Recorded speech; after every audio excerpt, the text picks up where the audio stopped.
Hey my lovely viewers, welcome back to my channel.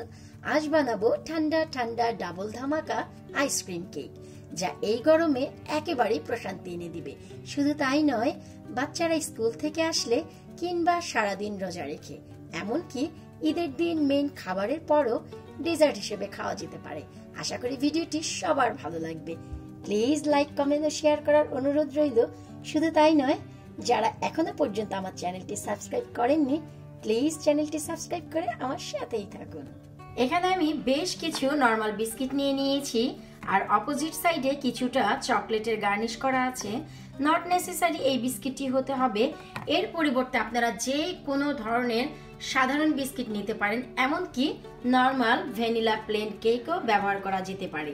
এবার আমি কি করব, প্রত্যেকটি বিস্কিট হাতের সাহায্যে আমি ভেঙে নিচ্ছি। বিস্কিটগুলো সব ভাঙা হয়ে গেছে। এবার এতে আমি মেশাবো চকলেট গানাশ।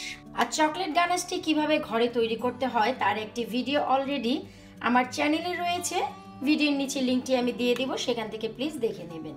আমরা সেইটুকু পরিমাণ দেব যেইটুকুতে আমাদের এই বিস্কিটগুলো খুবই ভালো করে কোট হয়ে যায়। খুব বেশি বা খুব অল্প দেওয়ার প্রয়োজন নেই, আর আসলে এর কোনো মেজারমেন্ট নেই। দেখা যায় অনেক সময় 4 টেবিল স্পুন 5 টেবিল স্পুন লেগে যায় বিস্কিটগুলো কোট করার জন্য। এবার বিস্কিটটি আমি একটু হালকা চকলেটের সাথে কোট করে নিচ্ছি। চকলেট গানাশ দিয়ে আমাদের বিস্কিটটি সম্পূর্ণ কোট করা হয়ে গেছে। এবার এটি রেখে দিব একটি পাশে। এবার অন্যদিকে একটি পাত্রে আমি নিয়ে নিচ্ছি পুরোপুরি 300 ml হুইপিং ক্রিম। এর পরিবর্তে আপনারা ডাবল ক্রিম নিতে পারেন, অথবা পাউডার ভার্সনে যে হুইপিং ক্রিমটি থাকে সেটিও ব্যবহার করতে পারেন। এবার লো স্পিডে আমি শুরুতেই 2 মিনিটের মতন বিট করে নিচ্ছি। প্রায় 2 মিনিট যখন বিট করা হয়ে যাবে, তখন এতে আমি মিশাবো জেলো পাউডার। এটি হচ্ছে জেলি পাউডার। আজ আমি স্ট্রবেরি ফ্লেভার নিচ্ছি, আপনারা আপনাদের পছন্দ মতো যে কোনো ফ্লেভার এতে অ্যাড করতে পারেন।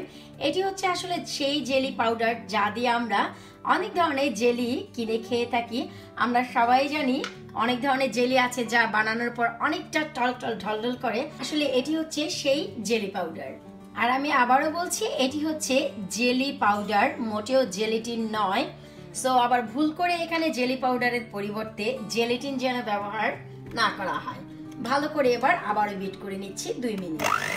2 মিনিট বিট করার পর এতে আমি মিশাবো ফ্লেভার। এখানে আমি দিয়ে দিচ্ছি 1 টেবিল স্পুন পরিমাণ ভ্যানিলা এসেন্স। এর পরিবর্তে আপনারা স্ট্রবেরি এসেন্সও ব্যবহার করতে পারেন, তবে দুটো মিলে টুইস্ট হয়ে দারুণ একটি ফ্লেভার ক্রিয়েট করবে। আর তার সাথে সাথে দিয়ে দিচ্ছি সুইটের জন্য কন্ডেন্স মিল্ক। এর পরিবর্তে আপনারা কাস্টার্ড সুগার, নর্মাল সুগার, যে কোনো সুগার ব্যবহার করতে পারবেন। এখানে আমি পুরোপুরি 1/4 কাপ দিয়ে দিচ্ছি, এর থেকে বেশি আর সুইট আমি করছি না। এবার ভালো করে সব মিশিয়ে নিচ্ছি 2 মিনিট।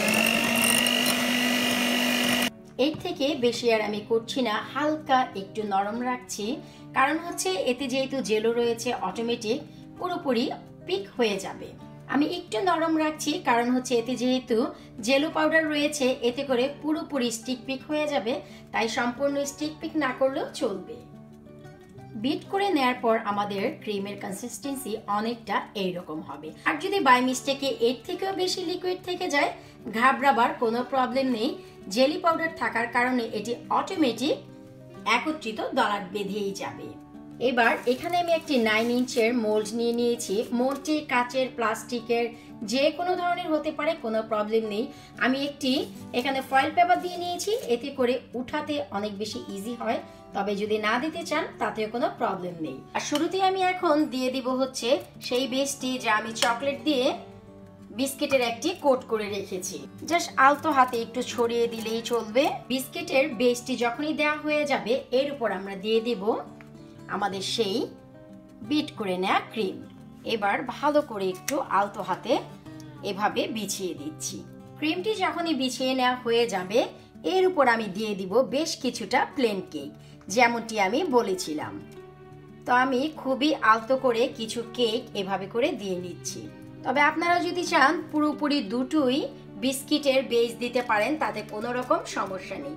তবে আমি এভাবে ট্রাই করেছি, এভাবে আরো বেশি অসাধারণ লাগে। কেকটি বিছিয়ে নেওয়ার পর এবার উপর থেকে আমরা কি করব, হালকা করে চকলেট গানাশ দিয়ে দিব, ঠিক এভাবে।